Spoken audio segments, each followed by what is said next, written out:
Nekaz, bonsoir, merci d'avoir accepté l'invitation. Marhaba bik, c'est Rachid.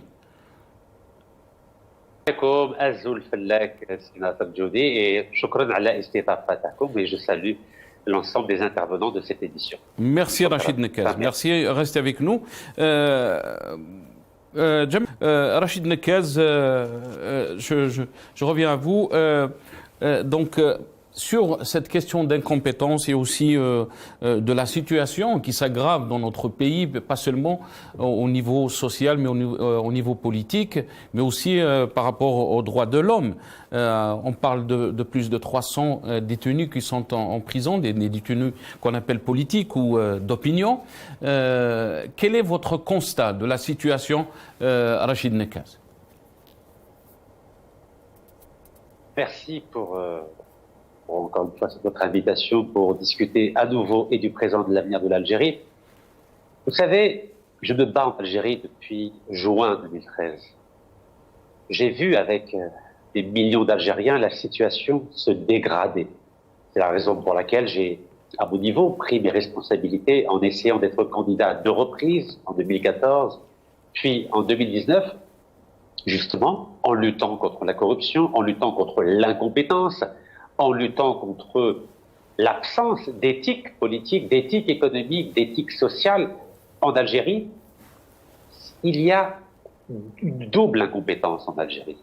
Il y a une double illégitimité en Algérie. Il y a à la fois l'incompétence du régime algérien, qui n'est plus à prouver, mais il y a aussi l'incompétence de l'opposition, qui est incapable de présenter un projet alternatif. Quand on voit que le régime actuel décide, sans aucune réflexion sur le long terme, de ne pas profiter de 50% des exportations de gaz. Vous savez que l'Algérie, en fermant le gazoduc Maghreb-Europe, a sacrifié 10 à 13 milliards de mètres cubes de gaz. Ça représente, avec les nouveaux cours, autour de 20 milliards de dollars. Parce qu'il faut savoir qu'il y a 2 catégories de contrats. Il y a les contrats long terme de gaz, donc où les prix sont fixés sur 10, 15, 20 ans, mais il y a les contrats donc à très court terme. Et en l'occurrence, c'est de cela dont il s'agit, parce que depuis que la Russie pose un problème en termes de fournisseurs de gaz à l'Europe, nous pouvons vendre le gaz 6 fois plus cher qu'il y a un an. Donc, calculer 10 à 13 milliards de mètres cubes de gaz fois 6, ça fait au bas mot 20 milliards de dollars, ce qui représente une année complète où le peuple algérien n'a pas besoin ni de travailler, ni d'acheter son pain, ni de remplir son frigo, ni de soigner ses enfants donc dans des cliniques privées. C'est-à-dire que c'est 20 ans, c'est une année entière sans rien dépenser. Donc nous sommes dans une absurdité totale en Algérie. Mais pour que les choses changent, il faut un projet alternatif. Et là, l'opposition aussi est incompétente pour formuler ce projet alternatif. Très bien. C'est Rachid. On va essayer de traiter de cette question, des perspectives du projet d'alternative, et chacun donnera son avis. Mais d'après vous, est-ce que vous pensez que les flambées de prix des hydrocarbures qu'on a vues ces dernières semaines, dues bien sûr à la crise en Ukraine, vont être d'un impact positif sur la vie des Algériens?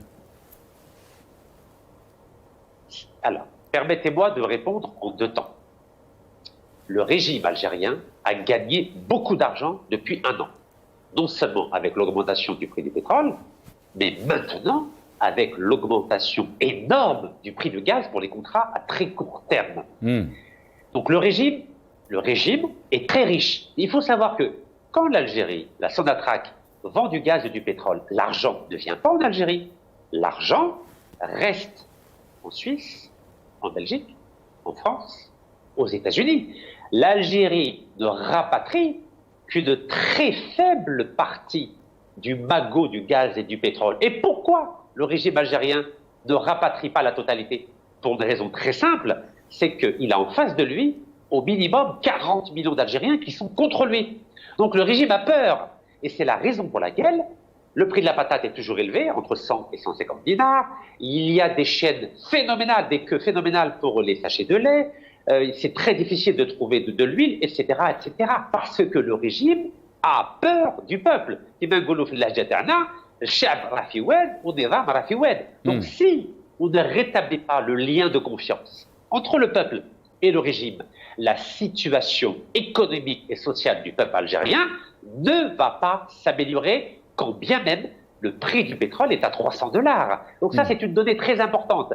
D'où la nécessité, dans un délai extrêmement rapide, de tous se mettre autour d'une table et trouver une solution politique pour partager le pouvoir. J'avais proposé, en sortant de prison en mars 2021, qu'il y ait un gouvernement de transition avec à sa tête des femmes et des hommes de loi qui partageraient le pouvoir avec le président Tebboune qui finirait son mandat en 2024.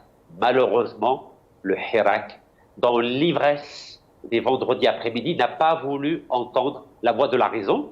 Et le résultat des courses, c'est que la situation économique et sociale s'est empirée en Algérie, la crise de légitimité s'est accrue et nous sommes devant l'inconnu. Rachid Nekez. Écoutez, au moins, grâce à vous, c'est Nasser nous dit, on peut débattre sans s'insulter, sans s'injurier, comme le mercenaire que nous a envoyé à Amamra il y a 2 jours, où il a injurié ma pauvre maman décédée à Berhama, où il nous a menacé de mort avec... Donc, je suis heureux qu'on puisse discuter, débattre de l'avenir de l'Algérie. Alors, pour répondre à M. Benaïssa, sachez que j'ai écrit 2 livres contre la dictature algérienne. Le premier en juillet 2018 qui s'appelle La dictature de Bouteflika, et le deuxième qui vient de sortir il y a 2 jours et qui s'appelle Mon combat contre la dictature algérienne depuis 2011 aux éditions Max Milo. Donc il est accessible dans toutes les librairies en France et sur Amazon. Donc je connais très bien ce régime-là parce que je le côtoie quotidiennement depuis 2013.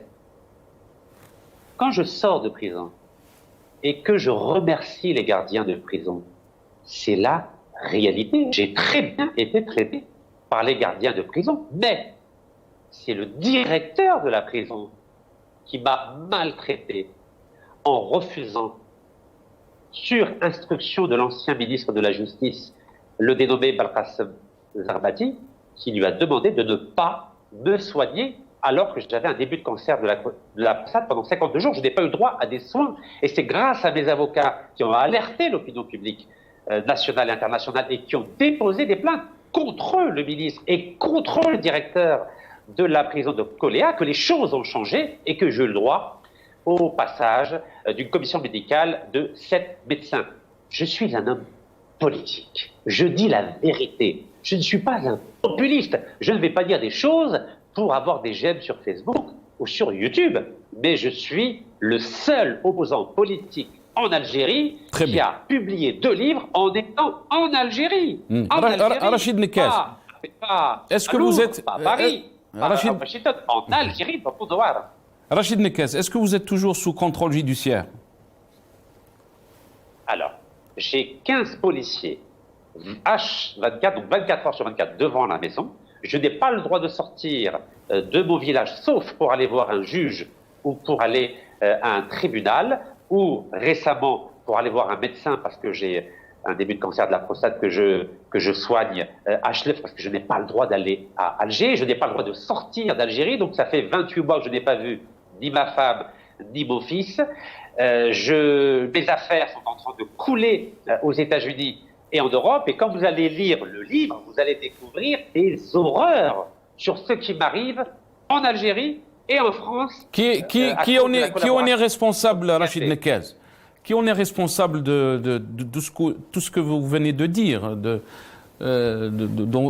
On vous prive de votre liberté, on ne vous laisse pas donc se soigner comme il faut.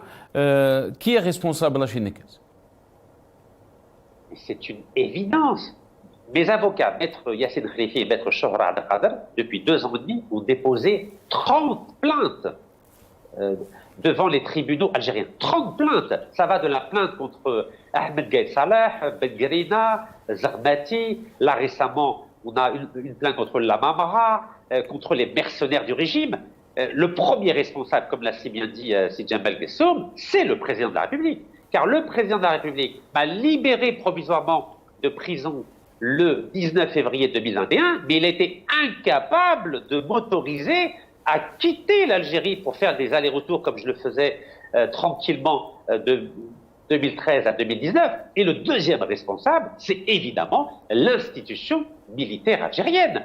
Quand on voit qu'un monsieur qui est un des porte-parole de l'institution sécuritaire et militaire, qui s'appelle Ali Zaoui, qui se permet de m'injurier publiquement et de me menacer de mort, ainsi que Abdou Samar, et que personne ne fait rien, et on l'a bien vu, ce monsieur Ali Zaoui, donc, est un mercenaire de monsieur Lamamra, mais il est aussi porte-parole de l'institution militaire. Donc, les deux principaux responsables de ma situation et de la détention des 331 détenus politiques en Algérie, c'était à l'évidence le président de la République et l'institution militaire. Mais encore une fois, ça nous le savons tous. Très bien. Mais c'est Rachid. Juste pour vous dire que vous êtes, c'est Rachid. Juste pour vous dire que vous êtes responsable donc par rapport à vos paroles, par rapport à cette personne, Monsieur Zaoui, vous avez donc mentionné. Vous êtes responsable et bien sûr qu'il a le droit de réponse par rapport à ça. Juste pour rappeler donc ce droit. Rachid Nekez, il était d'accord. Je vais vous donner la parole à Rachid Nekez. C'est Rachid. Juste pour vous dire que vous êtes, c'est Rachid. Juste pour vous dire que vous êtes responsable donc par rapport à vos paroles, par rapport à cette personne, Monsieur Zaoui, vous avez donc mentionné. Vous êtes responsable et bien sûr qu'il a le droit de réponse par rapport à ça. Juste pour rappeler donc ce droit. Rachid Nekez, il était d'accord. Je vais vous donner la parole à Rachid Nekez. Jamal Gessoum, il était d'accord par rapport à vous, mais il n'était pas d'accord sur un point concernant donc ce pipeline ou ce gazoduc GME Maghreb-Europe. Qu'est-ce que vous pensez par rapport à ça? Lui, il avance bien sûr la question de sécurité de notre pays et on ne joue pas avec ça, il a dit. Quelle est votre réponse par rapport à ça, Rachid Nekez? Très bien. Donc, en deux temps. D'abord, par rapport à Ali Zaoui, nous avons déposé deux plaintes, le 8 mars et le 9 mars. La première dans la wilaya de Chelf et la deuxième donc, dans la wilaya d'Alger, donc toujours par mes avocats, maître Yassine Khalifi et maître Chouara Abdelkader. Concernant la question du Maroc, je vais être très très clair avec vous.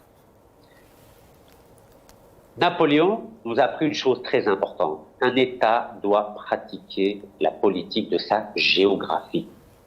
Qu'on l'aime ou qu'on le déteste, le Maroc sera éternellement notre voisin. Donc, évidence géographique.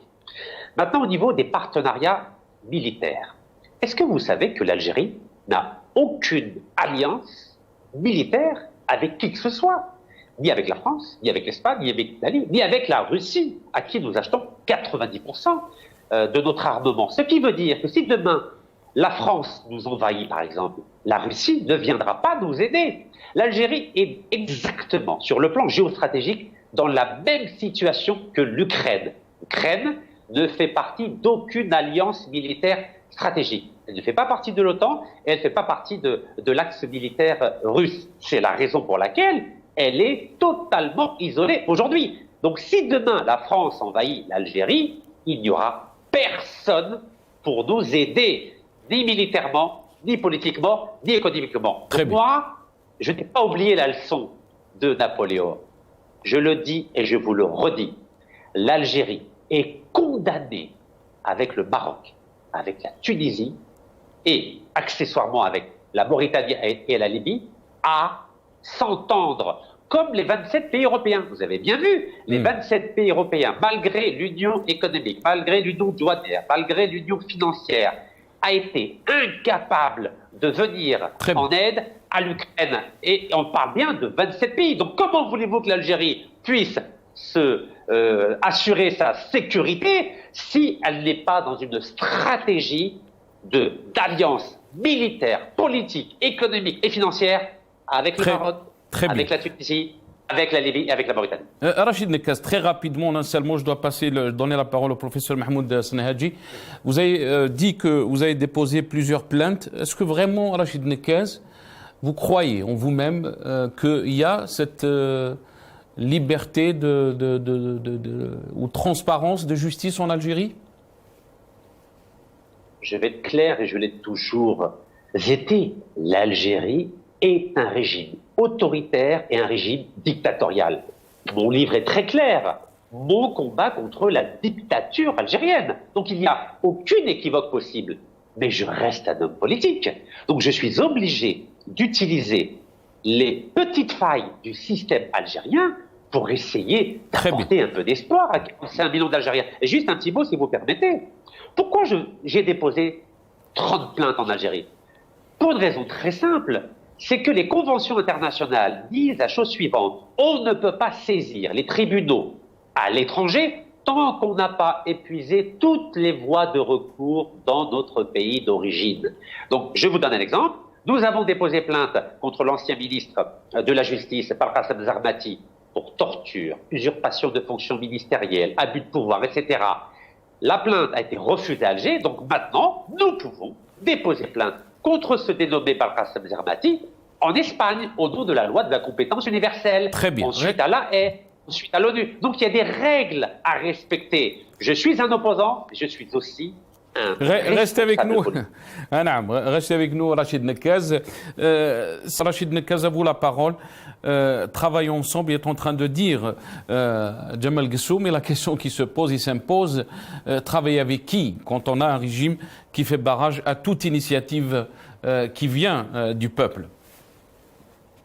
Vous savez, si Jamal Guessoum n'aime pas l'histoire, malheureusement je suis historien, donc je vais reprendre une référence historique chère aussi au professeur Snehadji. Vous savez, les Mamelouks,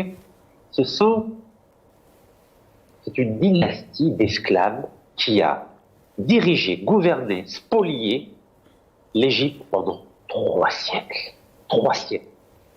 Si nous continuons dans cette radicalité en Algérie, d'un côté le régime, de l'autre le peuple, ce régime va continuer à se comporter comme un régime mamelouk, c'est-à-dire, tant qu'il y a du gaz et du pétrole, il va rester au pouvoir et il n'a besoin de personne, je dis bien de personne, pour continuer à diriger l'Algérie. Il a juste besoin de l'armée, de la police, de la gendarmerie. Elle est où cette radicalité du peuple, Rachid Nekaz? Elle est où cette radicalité du peuple alors que depuis 2019, on a constaté un peuple qui a mené sa révolution pacifiquement.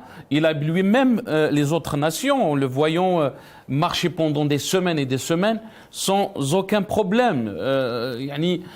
Même il y a eu des personnalités qui ont dit que s'il y avait un prix Nobel qui était octroyé au peuple, le peuple algérien l'aurait amené. Rachid Nekaz. Sénat Johnny, vous savez très bien que ceux qui ont initié le Hirak, ce sont les militants de mon mouvement lors de ma déclaration de candidature à partir du 23 janvier 2019. Jamais depuis 62, surtout depuis le fils, on a vu des dizaines de milliers de jeunes faire confiance à un homme politique dans le cadre de sa campagne électorale. Qu'est-ce qui s'est passé? Là, c'était le vrai sens, le vrai message du Hirak, c'est-à-dire croire à une alternance pacifique au pouvoir. Malheureusement, le régime a allumé et profité du Hirak. Il l'a allumé quand il en avait besoin et il l'a éteint quand il n'en avait pas besoin. Le problème qu'il y a eu, c'est quoi? Quand vous voyez des centaines de milliers de personnes qui disent « Itnahou guerre », ça veut dire quoi « Itnahou guerre » Ça veut dire qu'on va vous éliminer de votre poste politique ou militaire et on va vous juger, on va vous mettre en prison. Aucun pouvoir au monde n'accepte de se voir délogé du pouvoir. On a vu ce qui s'est passé le 1er février 2021 en Birmanie. Les militaires ont dit aux civils, si vous faites passer une loi pour imposer la retraite aux militaires à 65 ans, on va faire un coup d'État. Ils ont fait un coup d'État. Donc si on ne met pas fin à la radicalité du discours, le régime algérien va rester 3 siècles comme il est resté en Égypte 3 siècles. Donc moi je propose qu'on se mette autour d'une table et qu'on trouve un modus vivendi afin que chacun de nous sorte de cette crise la tête haute. Merci Rachid Nekaz. Merci Rachid Nekaz.